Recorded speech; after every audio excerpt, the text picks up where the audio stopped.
Welcome to the intersection of technology, cybersecurity, and society.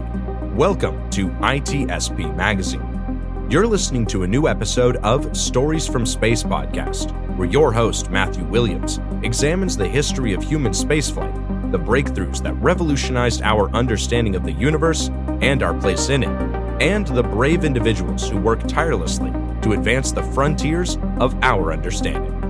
Knowledge is power, now more than ever.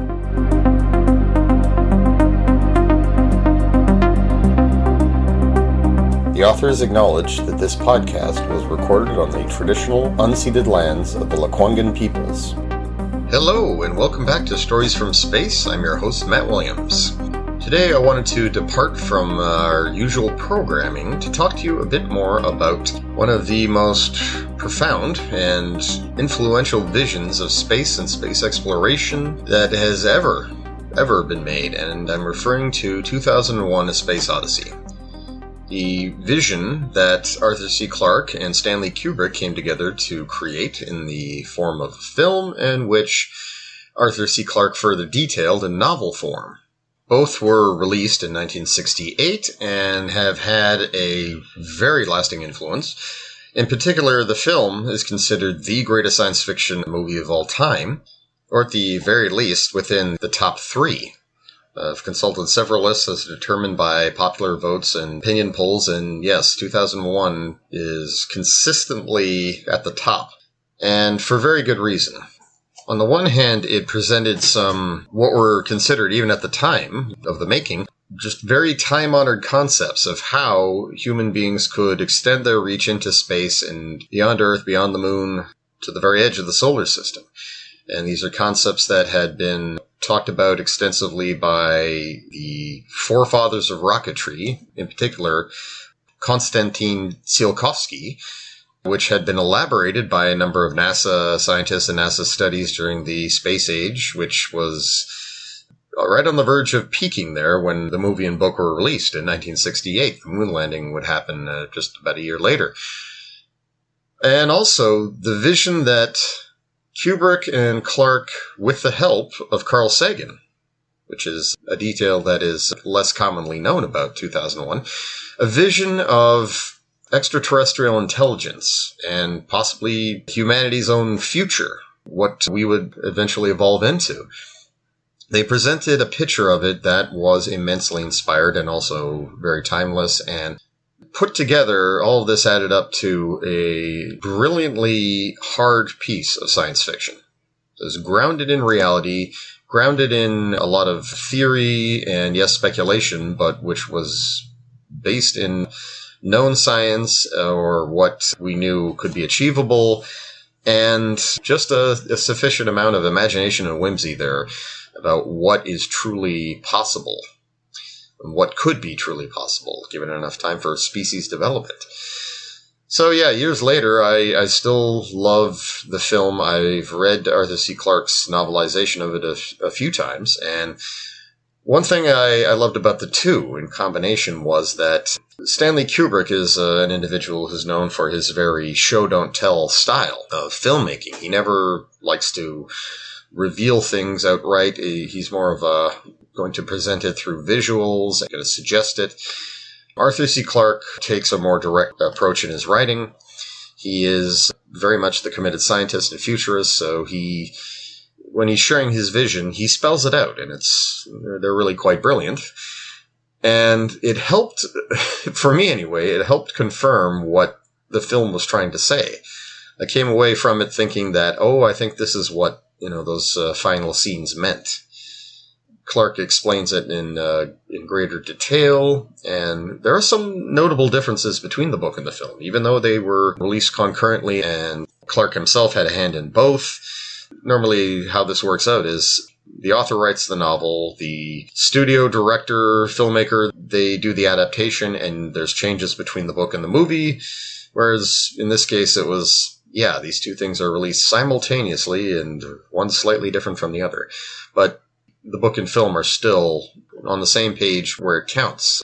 So originally, Stanley Kubrick, according to his statements he made in what he'd later said in interviews, and according to his biographer, John Baxter, It was after Stanley had created Dr. Strangelove, which was released in 1964, that he decided, I want to do something about extraterrestrial life and space. And decided that he wanted to make the proverbial good science fiction movie. And he was very much inspired by documentaries that showed the potential for space exploration. That included a short documentary called Universe, which was produced by the National Film Board of Canada, and a movie that played at the 1964 New York World's Fair called To the Moon and Beyond. And what he specifically wanted to do was to avoid any of the fanciful and commercial science fiction depictions. He wanted to do something that was serious and realistic. And ultimately, he got in touch through mutual acquaintances with Arthur C. Clarke, who was already known for his brilliant and insightful depictions of the future. And a great deal of work went into adapting ideas NASA designs, their more speculative work, which included designs for space planes and space stations and colonies on the moon. All of these ideas that benefited from the early space age and the fact that just everything was sort of on the table at the time. So he went to work getting his set designers and his conceptual artists to start working with that, to try and create that. And Clarke and Kubrick eventually, they agreed that the film was actually going to be adapted from 2 of Clarke's short stories. And that included the Sentinel, a short story he wrote years prior about humans finding a extraterrestrial object on the moon, and Encounter at Dawn, which talked about aliens coming to Earth and meeting what turned out to be primitive humans who met them and believed them to be gods, and is revealed at the end, they are the early ancestors of the Sumerians and Babylonians. So, yeah, sort of an ancient aliens take there. And so these ended up becoming the basis for parts 1 and 2 of the movie.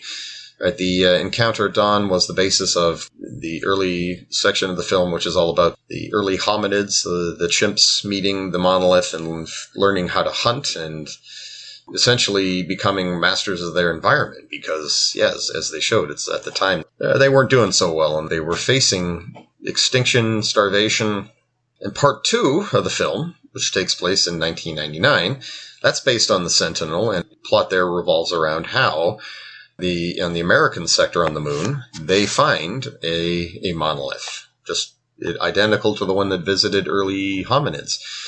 And part 3 was an original creation there. They decided now we need a segment of the film where the astronauts go to the outer solar system to find out, and I should have said spoiler alert here, yes, major spoilers here. Yeah, the monolith on the moon, they realize as soon as light hits it after it's unearthed, it sends a big, huge burst of electromagnetic radiation towards Jupiter. And a mission is mounted, and they decide we need to go investigate the recipient of this signal, because clearly that was meant as some form of communication. And of course, the film then unfolds, and part 3 is really where the emphasis is. There's 4 parts to the movie overall, and part 3 is where the spaceship Discovery is flying out to Jupiter and to rendezvous with something entirely unknown. The HAL 9000 computer goes nuts and kills the crew. And part 4 then is where astronaut Frank Bowman sees the monolith hovering between Jupiter's largest moons near to Europa, and his encounter then creates this mind-bending sequence, which people who went to the movies there and saw it in 1968 were left a little bit confused by. It was incredibly rich in imagery, very sort of esoteric, and the ending left a lot of people mystified. The novel explained things a little bit better. But I definitely felt, when I saw the movie, which was for the second time when I was a teenager. The first time I saw it was a child, and my parents brought it home to watch on VHS. I remember us seeing the sequel in the theater. And I was quite creeped out by a lot of the imagery and, the baby scene there. That all seemed really weird to me. But after seeing it for the second time, I felt like I had some understanding there, thanks to a lot of classic science fiction that I was being exposed to, which in turn was largely inspired by Clarke and Kubrick and their writing. So that final scene, or the penultimate scene there, where Bowman has been captured by the monolith, and he proclaims, "Oh my God, it's full of stars," and these are his last words. And then he's witnessing some kind of cosmic phenomenon there. It looks like he's flying through space and time at speeds unimaginable, and he's being treated to a dazzling light show, and then there's all this just really crazily colored imagery there, surface of a planet, and what looks like stuff going on in space, but it also looks like biology, placentas and spermatozoa, and all this. It's funny in a way, because this spoke directly to me, and I thought, oh yeah, he's witnessing the cosmos itself. He's being zipped through space and time and seeing what the monolith has seen, what its creators have seen. He's seeing how life emerged and how, it then takes root on the surface of a planet, and then it all culminates with him seeing himself in a room, as himself as he is, as an old man, as a dying man, as a baby, and at the end of it all, he sees the monolith at the foot of his bed, like it's looming over him and declaring that this is it. I'm the one showing you all this. You're now part of me, and then he is placental. He's basically a baby in a womb staring down at Earth. And this speaks to the imagery used throughout there. All throughout the film, we see things that are richly symbolic. We see things arranged in threes. So at the beginning of the film, you have the moon, Earth, and the sun behind it. In part one, where the apes see the monolith, they're looking up at it. They see the monolith, the sun, and the moon in the sky. When the astronauts are reaching Jupiter and Frank Bowman goes out into the pod, we see Jupiter, its moons, and the sun in the distance, forming up in a three, and the monolith above that. And as it was explained to me, people who with far greater insight than myself, they said that, this is a deliberate allusion to the arrangement of threes. This is something that portends change in the ancient traditions, in astrology and cosmology. The idea of threes, it indicates that something big is about to happen. And the score to the movie, so much classical music was in there, and that was absolutely perfect for doing the space scenes. But the main song, which people would recognize from the intro here, it is Also sprach Zarathustra, or Thus Spoke Zarathustra, and that's named after, it's by Strauss, and it takes its name from Friedrich Nietzsche's most well-known work, which is of the same name, Thus Spoke Zarathustra. And the book contains Nietzsche's basic thoughts on philosophy and humanity and human evolution, more in the historic sense than in the biological sense. And it is very much concerned with metamorphoses. And Nietzsche talked about this, how humanity is going through three stages, basically going from beast to man to Superman. And that really reflected his ideas on how, in the modern age, shedding old superstitions, shedding religion, God is dead, and so forth, created the opportunity to become this next phase in evolution, to become the Uberman, which was never intended as a racial concept, just for the record. Nazis love to see it that way, but they were bald-faced liars whom Nietzsche would have hated had he ever met them. He despised nationalists and racialists. But the song was deliberately chosen for that because it was presenting a series of metamorphoses. When the chimps saw the monolith and suddenly learned to hunt, it not only allowed them to survive, it gave them mastery of their environment, and it was essential to the evolution of humanity as a modern species. That's the point that they were making there, Clarke and Kubrick. And the next major metamorphosis is when Bowman meets this alien intelligence so far advanced beyond anything we've ever encountered, unfathomably advanced, Yeah, it's as if the ship itself, it has no physical bodies aboard it. There are no discernible aliens. There's just these things, which are either their transport vessels or their sentries, their sentinels. And this was deliberately chosen as well so that we would not know. Are we looking at a robotic intelligence there? Are we looking at the alien intelligence itself contained in this body? Is it both? And when Frank Bowman encounters it, he undergoes a tremendous physical and existential change. He becomes the Star Child. So to touch on that a bit, yeah, apparently Kubrick decided that this was what he wanted to do with the design for the monolith after a lot of gut-wrenching, soul-searching, and because he wanted a scene where we get to see the aliens. He had decided on that while they were writing and producing it.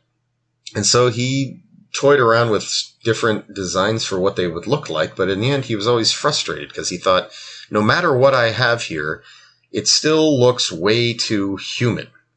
And he realized something that every cosmologist or every person who's engaged in the search for extraterrestrial intelligence and speculation about it, it's like the only frame of reference we have is ourselves. So we can't possibly imagine what such an intelligence would look like. And as a favor, Carl Sagan was called in to advise him on this, and that's exactly what he said. He said, if we ever meet aliens, they will be so different, so outside of our comprehension that, frankly, we wouldn't even know what they really were. We wouldn't understand if what we were seeing was the aliens themselves or their robots or something else entirely. We would just be subject to guessing, and there would be no means of finding that out upon first contact. And so that's what ultimately inspired Kubrick, and with Clarke's help, of course, to come up with the idea for the monolith. And it's a very simple design. It's a big, huge black slab, and it's pitch black, which just lends a incredible sense of mystery to it. And the fact that throughout the film, one is just standing there or one is floating there, it just inspires all kinds of awe and fear and creepiness and excitement there, because it's like, what the heck are we even looking at here? Is it trying to communicate with us? Why is it moving? Why is it standing there, just looking at us like that? And yeah, and of course, it's demonstrated too. It's like the apes first see it, they're frightened by it, and they start freaking out. But gradually they start to calm down as they realize it's not posing any real threat. When humans look at it, they feel that same instinct. We are frightened and in awe of it. When Frank Bowman sees it, and when the audience sees it near the end, same thing. We're just absolutely in awe of it, because it's so simple yet so unknowable. And Arthur C. Clarke, he fleshed it out in the book, and he said that, yes, the monolith that Frank Bowman encounters, the term Stargate would suffice. It is a device left behind by this super advanced race. Their consciousness is not inside it, so it is like a robotic emissary, but it wasn't meant to act as a emissary. Its purpose was to basically wait in the outer solar system and relay communications from the monolith that's on the moon, which, like the monoliths on Earth, they were there to observe. These were their old vessels, the aliens, and they've since transcended the need for any kind of physical vessel at all. Nevertheless, though, it has a mind, it has a purpose, and when Frank Bowman approached it, he essentially was sucked into the Stargate. He was transported around the universe, and then he underwent a transcension. Basically shed his physical body and became one with it. Not by choice, but that's just how it worked out. And Clarke explains that process too. After Bowman is inside, he comes to realize that I've changed now. I'm beyond anything I ever was before, and I feel both the excitement and trepidation of undergoing a metamorphosis and confronting an uncertain future. Don't know what to expect, but as Clarke says throughout the book, he knew he'd think of something. That's how the chimp felt after he used the bone to club down another primate and defend himself from a tiger or a mountain lion. And what Bowman felt too when he realizes this new power that he has. So, the genius of all that, right? It's like, if you make a point to learn about this stuff and seek what others have sought there and read about what these big influential minds who have written about this and made their life's work about it, just talking about what the future could hold for us, for our chances of meeting intelligent life, how our future could very well lie in space, and how, if there is other intelligent life out there, how we're all intimately connected. And the prospect inspires awe and fear in the same measure at the same time. It's like, these guys, they get it. And they were some of the first to do this. Clarke and Kubrick, their work, it came along at a time when interest in this was at an all-time high, but representations, serious representations of science and space and technology and extraterrestrial life were really, really lacking.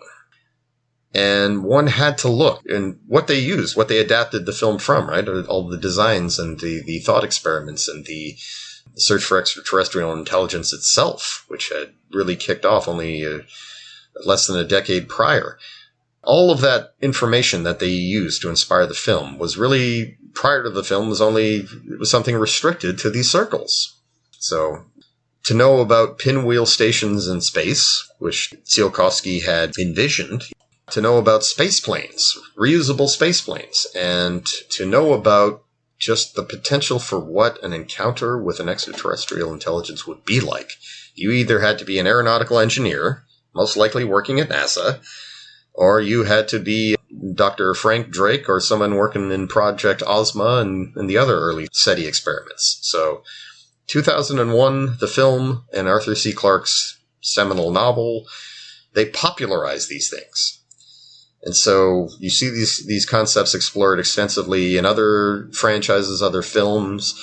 Some notable examples would include Arrivals. It's my wife's favorite movie. Also, Interstellar, I would say, counts. Ad Astra did a pretty good job as well. Films like that, they were all very, very good. Don't get me wrong here. But at the same time, they were basically taking crumbs off the table of 2001. And if you haven't seen this movie yet, I can't recommend it enough. And the book, too, I can't recommend that enough. And all the other titles I mentioned, I highly recommend them. And I will say this film and Clarke's novel and many other things that Clarke himself has written over the years, and all the studies that they reference, Tsiolkovsky's work, and the early work of NASA and the Soviet space program, all this stuff inspired me to write. I wanted to, upon seeing this, I thought, I want to write science fiction myself someday that's like that. So it took me a while to articulate that, but now that I've actually had the chance to do that, of course, I'm looking back and thinking, it's amazing, right? How people who you've never met, who came and went years before you were even an adult or a fully formed individual, how you could feel so connected with them, and how their work, their ideas, their insight would predict so much that would come. And it speaks to something I talked about in a previous podcast about science fiction writers and how they influence the future. Did history unfold in such a way as to say, yeah, they were brilliant, they were accurate, or did it unfold in such a way because they predicted it? Yeah, this is definitely one of those cases where you have to wonder.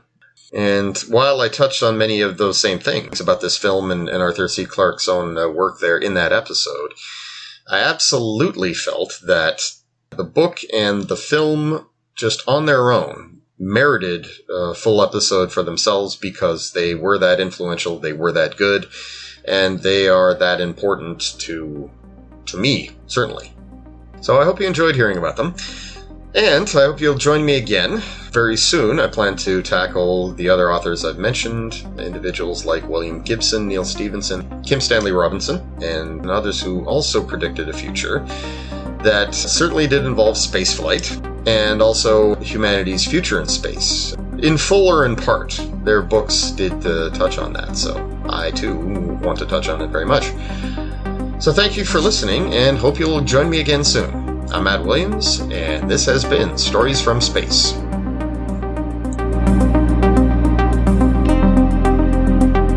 We hope you enjoyed this episode of Stories from Space podcast with Matthew Williams. If you learned something new and this podcast made you think, then share itspmagazine.com with your friends, family, and colleagues. If you represent a company and wish to associate your brand with our conversations, sponsor one or more of our podcast channels. We hope you will come back for more stories and follow us on our journey.